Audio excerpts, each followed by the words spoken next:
Slatter, host of the Fabulous Fempreneurship podcast show. In this special series, we are interviewing the authors of an exciting new book, 8 Qualities of Great Leadership, the critical elements for now and future success, to get the authors' in-depth thoughts on the chapter that they've written. So today's guest is Trevor Stockwell, coach, trainer, and mentor, and author of the chapter on self-leadership. So welcome to our show, Trevor. Hi, Elaine. Thanks for having me. It's great to chat. Yeah, it really is. We've been collaborating on this book together with you, Kai. So it's very exciting for me to do my first interview with you. So first of all, could you tell us a little bit about yourself in terms of background and education and experience in self-leadership? Sure. Yeah. So I was thinking back sort of when I was pulling together the chapter for the book, I was thinking back more about how long I've actually been interested in leadership as a subject. And it's been, without giving away my age, it's been a few decades. Yeah, definitely. And I think the self-leadership aspect kind of grew as I was learning more about leadership. I was looking at other leaders as well, and eventually sort of gradually realized that even back when I was a teenager, I sort of formed a few rock bands and things. Never got famous. Rock bands. Yeah, absolutely. Never got famous. So yeah, never even heard of them. But yeah, and just in that, I used to sort of, I realized I was leading the bands. I was sort of taking it forward. I had the vision for the band more than a lot of the other members. I'm not sure that points to really great leadership at that point if I never became famous. But I think it's, yeah, start of the learning process was growing as a leader, really. And then literally started working, volunteering for a non-profit, and realized that I was sort of attracting responsibility without necessarily looking for it. And then got to the point where I was helping to lead a team. And that's really when I started to dig into, right, I need to develop my leadership skills further, and started studying it more through sort of John Maxwell's materials and things like that. So that's kind of way back. And then more recently, joined the Maxwell leadership team. That's how I trained to be a coach. And then sort of since then I've sort of specifically worked with coaches to develop my own leadership journey even more. And also then use those skills and experience to help others. So your formal training is the John Maxwell leadership training and a certified coach, right? Yep. Yeah, along with sort of a lot of on-the-job stuff through different roles I've had, either voluntary or in the corporate side of things. I've been a systems manager for many years, so it was a mix of sort of leading and training people. And also the process side of things. I think if you can get good processes and people understanding them and skilled well enough to use them, the two really work well together. That's where you really get results. I think if you've got great processes, but the people either aren't motivated to follow through on the processes or aren't clear of what the processes are, it's going to fall apart. Likewise, you've got great people that are motivated, but there's no formal process for them to follow or develop, then yeah, we fall over that side as well. So I think you need both of those aspects to it. And in some ways, I've sort of learned that my strengths generally work in those areas quite well, which is why I do what I do now, I suppose. Yeah, you're very good at what you do, that's for sure.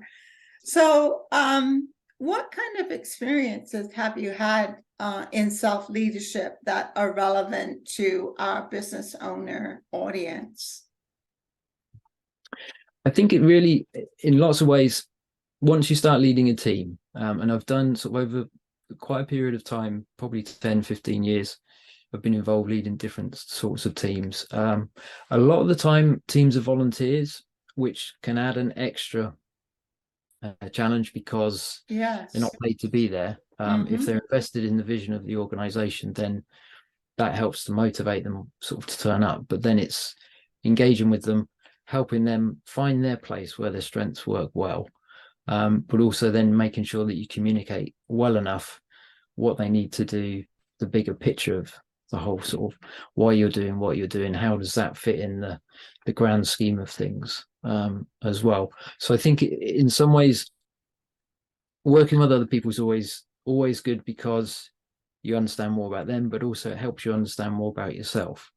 And I think it sort of, from my own journey and also working with other coaches, I coach coaches a lot of the time as well. And I've sort of realized that developing the self-leadership aspect really is the game changer.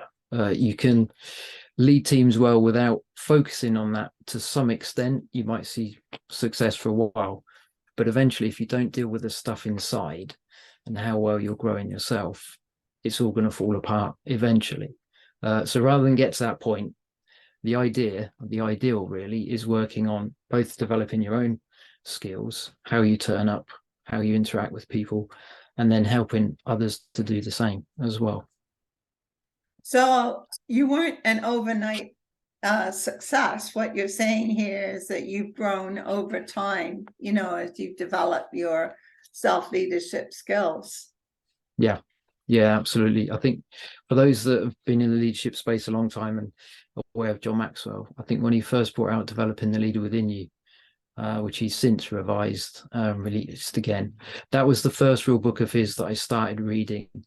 I think it was when I first started leading a team, when I had the responsibility to lead others.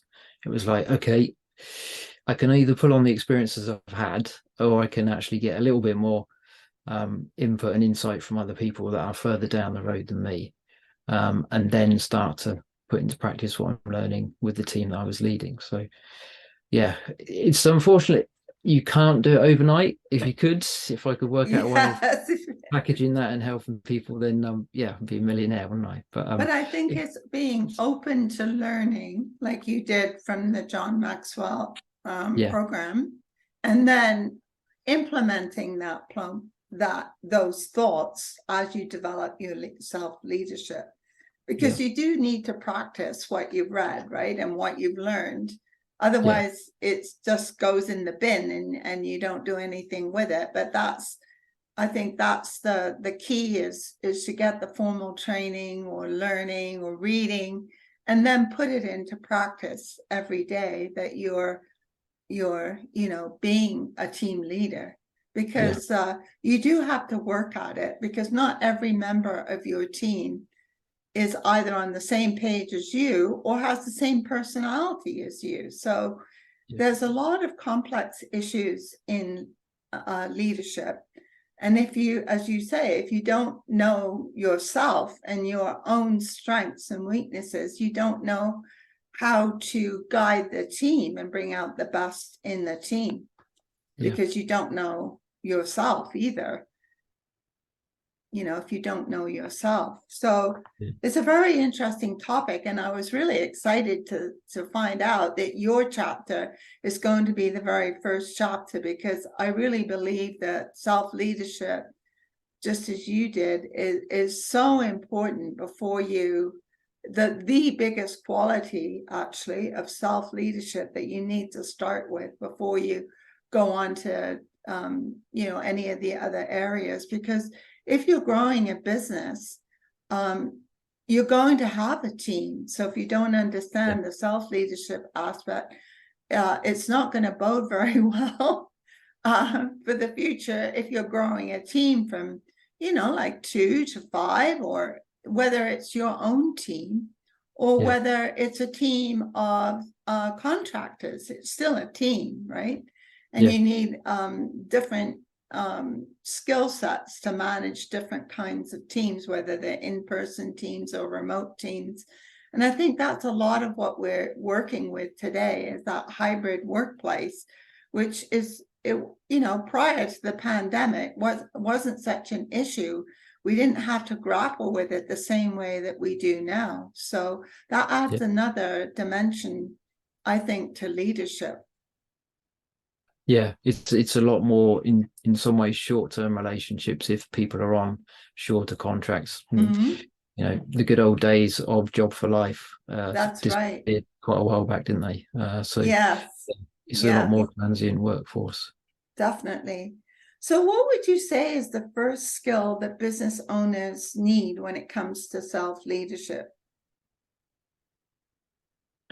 I think the first one, there's many different elements, but I think the key one really is developing a greater level of insight, personal insight, or self-awareness. In some ways, like, you hear the word self-awareness, like, well, I know who I am. Everyone's aware of themselves to some extent, but it's like, yeah, but if you peel back the layers of who you think you are, how honest are you with yourself? That's one aspect. I mean, on the chapter sort of mentioned three specific areas, and they interlink. So insight, which is self-awareness, clarity, and flexibility as well. They can all work together. But I think developing self-awareness to the point where you're growing and you're keeping that to some extent on the radar of your intentions and your attention. I think it's key. I think particularly within business, but also in any area of life. I know from my perspective, I can lead myself better at times than at others. And sometimes I give myself too much slack and sort of just take my foot off the pedal too much, when actually deep down that's becoming frustrating, because I want to achieve more. There's certain things I can do. I know I can help other people, and I can do this, and this. I'm a very active person, so I like to get involved with things. And sometimes it's just checking in, actually, how well am I doing based on my intentions? It's like we can judge other people by their actions, but we judge ourselves more by our intentions, don't we? And it's like, yeah, but how is that translated into what I'm doing at this moment, or with the team, or whatever the scenario might be? And it really is just, I suppose, getting the balance of how aware you become of your own actions, and how well, like, one of the questions I challenge myself quite regularly with is, how well am I leading myself now, just at this point in time? Could I actually lead myself better? So could I be more focused in a certain area, be more prioritized in a certain area? Or maybe the flip side of that, do I need to take time out and relax a little bit more and get a fresh perspective? So I think, yeah, knowing who we are and where we are at any point in time is such a key skill to navigate and develop, and help that become part of our lifestyle, really, rather than look at it as, okay, leadership is a business function or a corporate thing, and when I'm at work or when I'm around the team I need to focus on leadership, and all the rest of the time I don't. It's like, no, but just from your own fulfillment, your own satisfaction, how could you improve how you come across, how you communicate, how you think about things, as well, and how you prioritize and that. So it's a big topic. Lots of different sort of things work together, but I think it really is, if you start with self-awareness, you realize where you are, you help discover things about you, or things within you that you'd like to achieve that maybe you put off for one reason or another, and think, 5 years from now I'll have more time, I'll have more money, I'll have more whatever. I'll look at it then. And a lot of the times, if we're not intentional and aware of where we are and what we're doing now, 5 years will come and we'll actually be in a very similar place to where we are now. So yeah. So really it's a life skill, not just a business skill, it's a life skill as well. Yeah, because until we're more aware of a particular area that we either want to develop or change, we're not going to take action. We're not going to be intentional about it. So why do you think that's the most important skill? Is it because of that? Like, it's a life skill rather than a business skill? It's not one or the other, it's both? Absolutely. Yeah, I think, like, our inner world really is what creates the outer world that we experience, that we interact with. And I think if we're not developing enough of the awareness of inside, then our behaviors, our responses to certain things are going to be more automatic. And they're not necessarily creating the results that we want. I think once we're more aware of the process that we go through, the feelings that we're experiencing that then determine the behaviors, that get the results. It's there's like a loop that will just keep going Right. round unless we intentionally change something. And unless we're aware of an area that we want to change, we just keep getting the same results. As frustrating as that can be for us, but also for other people around. If I'm not leading a team particularly well, they'll get frustrated. They'll not be as productive as they can be. Nobody wins from that perspective. Yeah, exactly. So what's the best way to develop this skill? I think, and this is going to sound slightly biased because of my journey, really. The best and most efficient way is to work with a coach, is to work with somebody else that has expertise and insights that can just speed the process up for you. It's not absolutely essential, and I'll come into that in a moment. But I think just from my experience of being coached, I've realized that, the times before I started working with a coach, my progress was good when I was more intentional about it. But when you've got sort of external accountability, it helps you to stay sharp, it helps you prioritize certain things. Again, it helps us avoid the excuse of, well, I don't feel like it now, I'll put it off, I'll do it in a couple of weeks' time. Couple of weeks' time, you're in exactly the same place. So there's the objective sort of input that they can provide from being a different viewer of what you're saying and communicating. There's the accountability aspects that they give as well. But also, a coach is actually for you, for your success. They're working with you. They don't have their own agenda, really. It is all about, what do you want to talk about? What do you want to focus on? And how can we work together? So having someone that can listen to you as you try and explain where you are and where you want to go, and part of that discovery process, it's confidential as well. There's no judgment in it. There's no right or wrong answers in some ways. It's more of, where are you? Where do you want to get to? And what are the things that you feel are holding you back, or the things that will help move you on in that direction the quickest way possible. But having said that, if you're not ready or willing or focused on working with a coach, it doesn't mean you can't develop your own self-leadership. Definitely not. There's a time, I think, to partner with a coach. And if you're not there yet, or you just think, no, I've tried that, it didn't really work for me, get someone that has your best interests at heart. So a close friend, a relative, someone that will happily listen to what you want to say, that will maybe challenge you as well and pull you up on certain attitudes or ideas or things that you might be saying. And then just start asking questions. I think the key to discovery with anything in life is asking the right questions. So it's not just about asking any questions, but it's being honest with yourself and just take stock of, okay, where am I now? Where would I like to be? Or who am I now? Who would I like to be?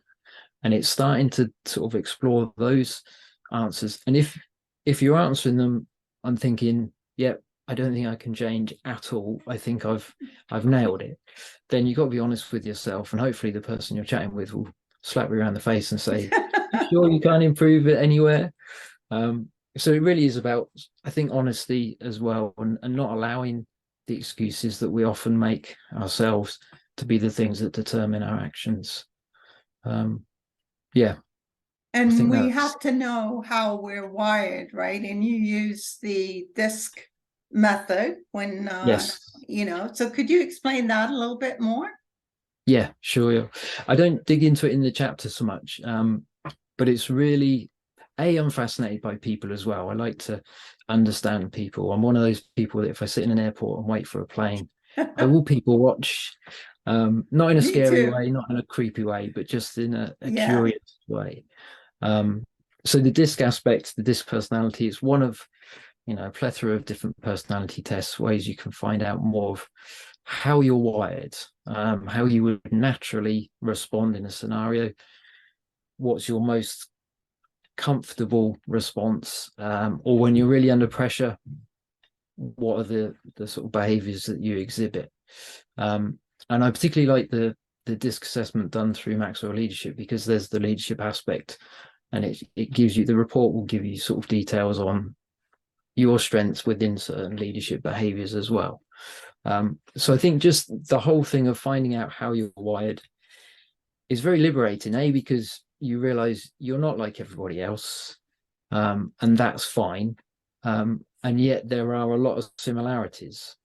So although there's, like, DISC uses 4 different personality styles, and we are all sort of blends within those 4 styles, and certain ones we will exhibit more than others. Yeah, I was Without gonna getting say that. too much into the detail of that now, because I could talk about that for hours. But I Yeah. won't. But it just gives you really good insight with regards to, okay, so this is how I prefer to communicate, and this is how I would prefer to be communicated to. So you can sort of like allow all of that to inform the discovery of who you are and how well you currently sort of operate within the natural strengths of your personality, and how many times you actually feel, I can't be myself in this situation or in this situation because X, Y, Z, whatever the answers might be. So really useful from that perspective. So how long does it take after you've gone through this process of self-leadership to, get results? Like a month, a week, a day? Like, how long does it take to see the results of, starting to work on self-leadership? I think it can, in some ways it's different for different people. We're all on a journey of discovery anyway, to some extent, I think. I think a lot of it factors around how intentional you are about being consistent. So if maybe people listen to this podcast think, yeah, it was a really good discussion, I'm going to sit and think about where I am with regards to my self-awareness, my self-leadership at this point. And then sort of 5-10 minutes goes by, and then they never think of it again. You're not going to get any real benefit from that. I think it's developing a conversation with, as I say, a coach, a friend, or someone outside yourself, a lot of the time, that will just start to focus on 1 or 2 areas initially, and then you build from there. So you can start to see results straight away, but I think the longer you are consistent, and it, as we said, becomes more of a lifestyle of discovery, then that's when you really see sort of like big results. It's exponential, really. I think the longer you walk the journey of personal growth and self-discovery, the more you grow, the more results you see, and then that in itself is very motivating to keep growing, to keep looking for new ways to sort of improve. So I would say initially you can start to get momentum straight away, but the consistency is where you really see the results from a long-term perspective. So what if you get stuck? How do you get unstuck? Like, you might start out and then you kind of, get a little bit lost. Yeah, no, it's a really good question. I think a lot of the time, the quickest way, or one of the easiest ways to just check where you are, is have a few self-coaching questions that you just run past yourself. So as I mentioned earlier, like one of the questions I ask myself is, how well am I leading myself now? But other aspects would be, just look at your life where you are now, how you're feeling, the things you've achieved, the things that, around you. Would you define that as that's successful, or I am fulfilled at this point with everything that's around me? Or do you actually feel, no, I've not hit what I'd like to hit, I've not achieved what I want to achieve, and let whatever the responses to those things are be the trigger to then discover and focus a little bit more on getting unstuck from developing and thinking about your awareness more, and just sort of check in regularly, really, I would say, and mix that with getting sort of accountability from a friend or a family member as well.